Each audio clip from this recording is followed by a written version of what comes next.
Hi, today I want to share 10 things Filipino international students can expect when studying abroad. And disclaimer lang, this is just what I noticed or experienced sa akong pag-eskwela dito sa Australia. So it could be different sa uban nga country. Una is cultural adjustments and homesickness. So you should expect cultural differences in food, traditions, and daily life. Kay diri sa Pilipinas na notice nako nga grabe yung ta sa morning nurag kuan kay sa to ang slow morning nga kanang maglingkod-lingkod lang, magkape-kape, magsistorya, pero diri sukad atong pag ani ako diri sa Australia wala jud na siya. So pag morning you have to rush kay you have to go to work or school. So medyo busy gid diri and ang ilaha pong food wala jud kay sila ga rice. So mo pud na ako ang nabantayan.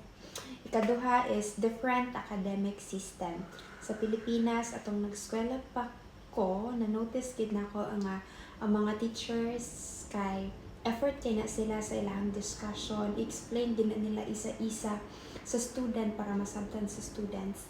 Pero diri sa Australia sa university lang nabantayan nako nga independent learning gid siya. So ihatag nila ang topic sa imuha and kailangan mag-spend jud kag kaugalingon nga time nga nagtuon ana nga topic ana gid ang teacher namo sa akong pag-start sa university.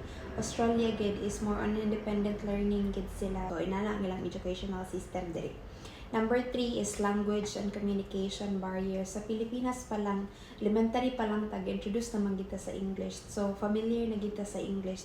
Because sa mga slangs o accent, parang diha kita na maglisod og sabot ka ng kay especially diri sa Australia kay they're using Australian accent, then kita nga mga Filipinos anad kita sa American English, American accent. So atong sa ko pang giingon ang atong water is atong tubig is water, ang ilahang tubig is water. Marag inana diha ka maglisod, pero karon pa lang daan kung naka sa Pilipinas pag atubang na sa imong samin, pag ana na ka sa imong samin, practice ka og English. So mo na siya ang language and communication barriers ako ang nabantayan. Number 4 is high cost of living.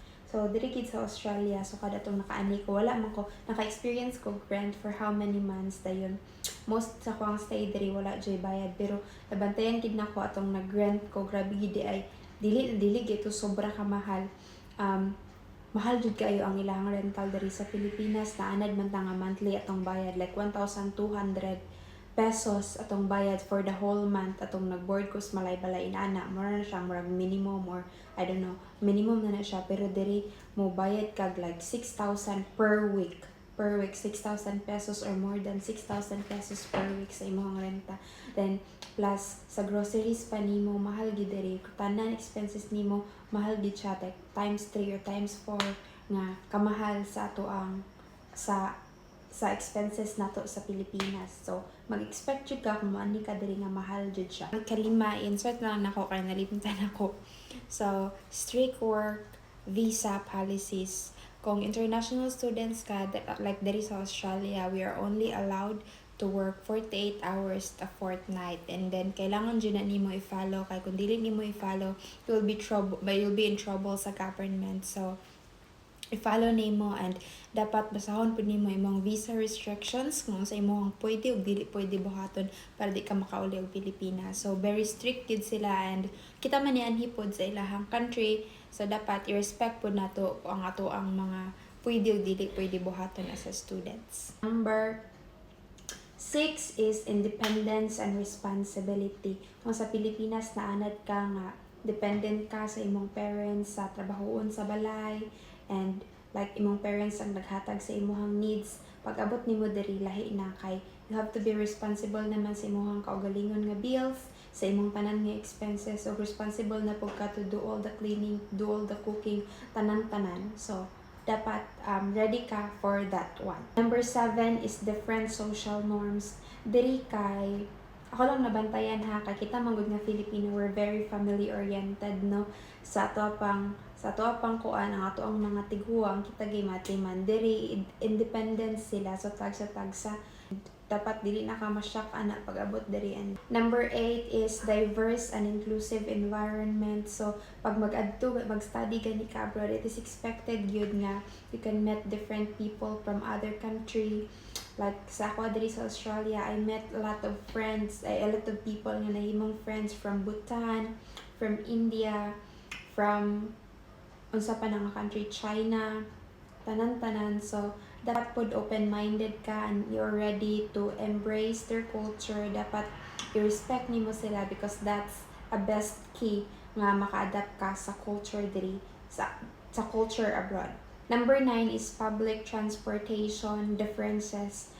Diri, I don't know sa other country, but diri sa Australia, we're very dependent sa public transport like bus. So bus ra jud na mo ang kung ako moadto kog eskwelahan, mag-bus ko, then mag-train ko, and then na sila yung mga timetable sa kaning nga bus, maabot ani nga station, ani nga oras, and you have to be there ani nga oras kay babiyaan juga sa so mo nang diri sa Australia dinagana gyud para makaabot ka sa imong bus or sa imong train. Kay kung mabiyaan ka na nga train, you have to wait for another 10 minutes or sometimes 15 minutes.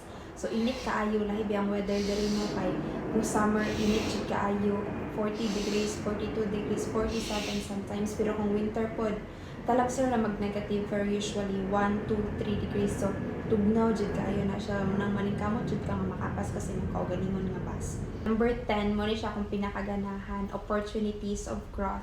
Sa una, nabantayan lang nina ko siya. Sa ko alam ning kaugalingon. Sa una sa Pilipinas, I am very sheltered gyud. Mahadlok ko maglakaw-lakaw, nga ako ra isa.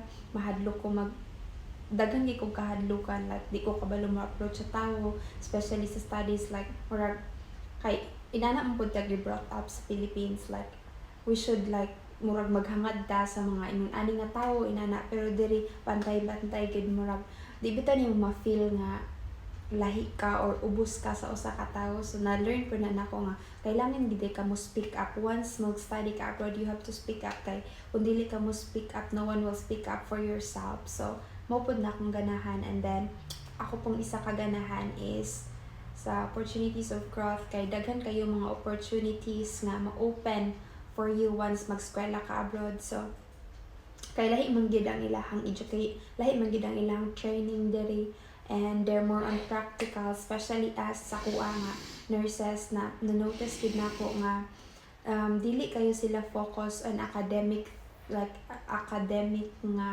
kana ganing theory. So they're more on practical gyud. Mao na akong nabantayan diri sa ko pa lang na 1 month sa pag-study, like practical gid sila. Next pila ka months, after 10 weeks ibutang namin nila sa hospital or ibutang namin nila sa nursing home para magduna sa among practical training. So ingon ana siya katsada, and dagan gyud kay opportunities nga mag-open for you nga dili nimo makuha once mag-study ka sa Pilipinas. So mo ni siya ang 10 things nga akong na-notice sa pag-eskwela nako diri sa Australia. And sa akong gingon kaganina, it could be different sa uban nga country kay lahi-lahi man gyud. I hope nakatabang sa uban Filipinos nga nagplano og study abroad. So maora to, have a good day. Ciao.